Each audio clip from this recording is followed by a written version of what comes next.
Si l'on devait résumer, quelles seraient les faiblesses et quels seraient les points forts de l'économie turque? Alors, je commence par les points forts.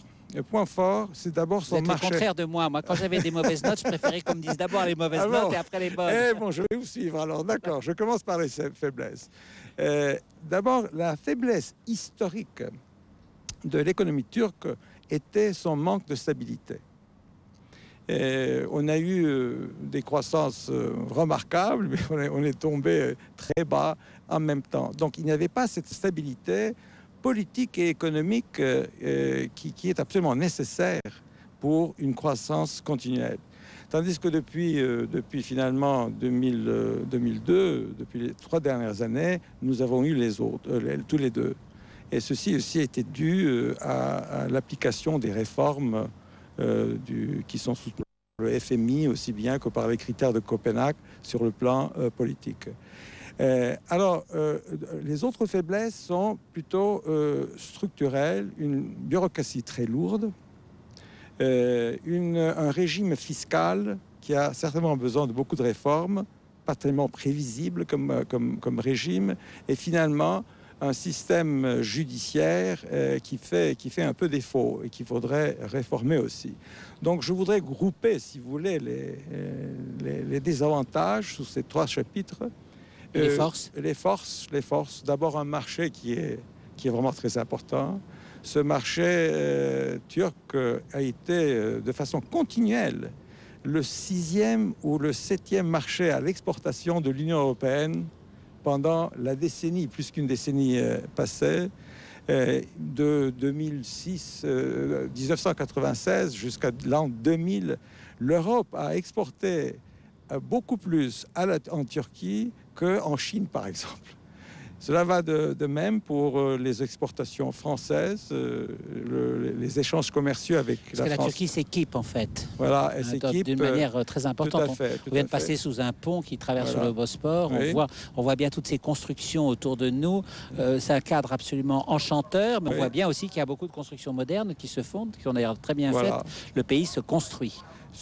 Et bien justement cette croissance dont je parlais, cette croissance record, mène aussi d'autres paramètres. Par exemple, les échanges commerciaux ont augmenté de 39% l'an dernier. On a un sentiment de vitalité incroyable. Hein? Oui, c'est vrai. Vous avez bien vu, cette vitalité est peut-être visible certainement ici dans une ville comme Istanbul, mais il y a aussi des investisseurs turcs qui sont répandus un peu partout dans les régions avoisinantes, l'Asie centrale, le Caucase, la Russie, le Moyen-Orient, et il y a cette espèce de trame qui se fait et qui va certainement beaucoup influencer l'avenir économique de la Turquie d'ici 3 ou 4 ans si les réformes arrivent à être effectuées. Est-ce que l'une des grandes forces de l'économie turque, ce ne sont pas les Turcs eux-mêmes, c'est-à-dire leur capacité de travail qui est tout à fait remarquable?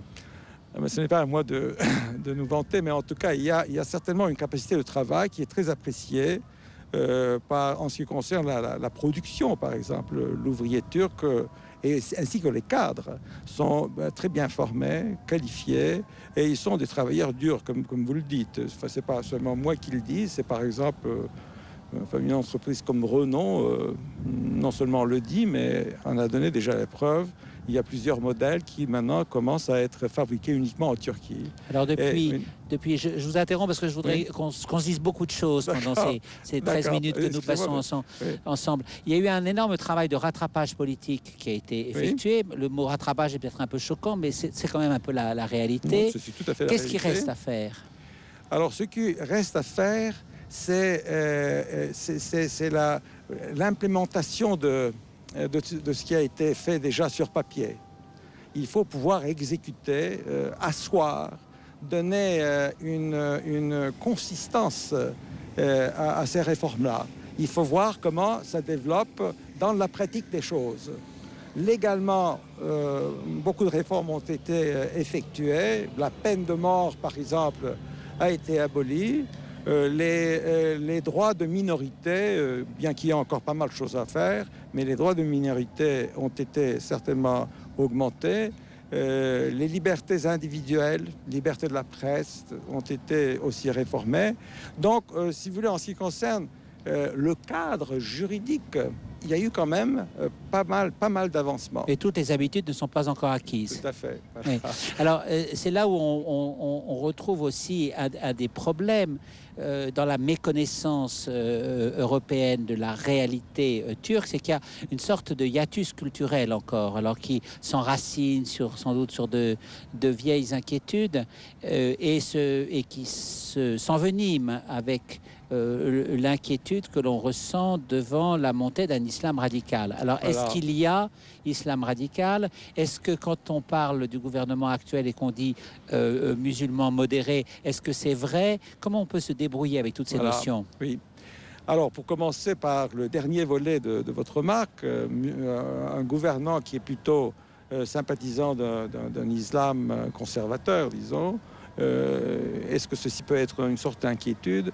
Eh bien, il faut s'en remettre aux évidences. C'est que c'est ce gouvernement-là qui a fait ce que les autres gouvernements n'avaient jamais fait. Oui. Voilà, toutes ces réformes-là, tous ces objectifs bien précis jusqu'à présent, de rejoindre l'Union européenne, des valeurs européennes, les normes européennes. On aurait dit que ça aurait pu être en conflit avec les valeurs intrinsèques de leurs croyances. Eh bien non. C'est-à-dire qu'ils ont bien placé jusqu'à présent, je dis bien jusqu'à présent parce qu'on ne sait pas ce que l'avenir va apporter, mais jusqu'à présent, ils ont bien fait la distinction et le choix entre les valeurs universelles, les normes universelles telles qu'elles ressortent des valeurs européennes et les valeurs de l'islam islamique. Et je trouve qu'il y a une osmose qui commence à se dessiner à cet égard, en particulier en ce qui concerne, par exemple, un prolongement possible, probable, dans le sens d'un changement social en Turquie entre, si vous voulez, cette soumission complète que l'islam voulait, que le sultan voulait de l'individu. Donc c'était socialement un pays où l'individu était en arrière-plan. C'était les valeurs de communauté. Tandis qu'avec ces fameux critères de Copenhague, ces réformes politiques, on voit les valeurs individuelles ressortir.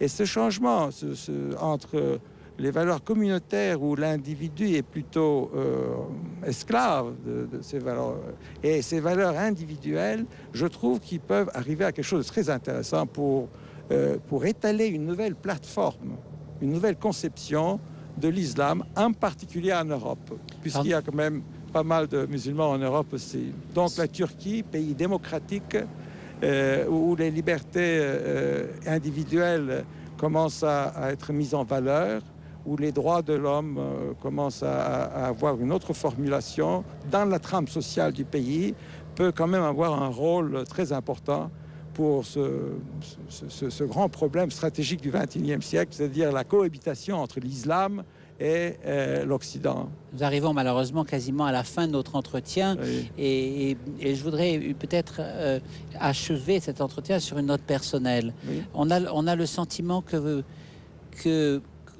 vous, comme tant d'autres personnes que nous allons rencontrer et que nous voyons, cette entrée, cet arrimage de la Turquie à l'Europe est aussi une affaire personnelle, l'engagement d'une vie.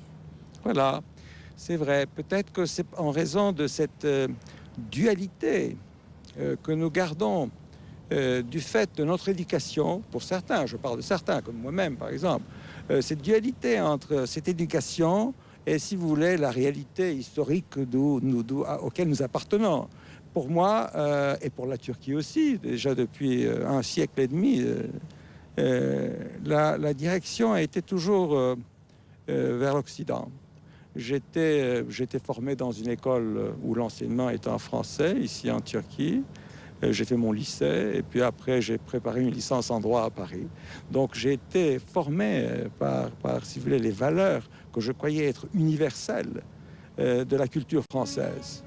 Donc pour moi, cette appartenance de la Turquie à l'Occident, avec tout ce que cela peut comporter comme contribution de la Turquie à ces valeurs-là, à la réalité du XXIe siècle est très important. C'est presque, je ne veux pas dire une mission parce que je suis quand même homme d'affaires, il ne faut pas exagérer les choses, mais c'est un engagement auquel je tiens beaucoup.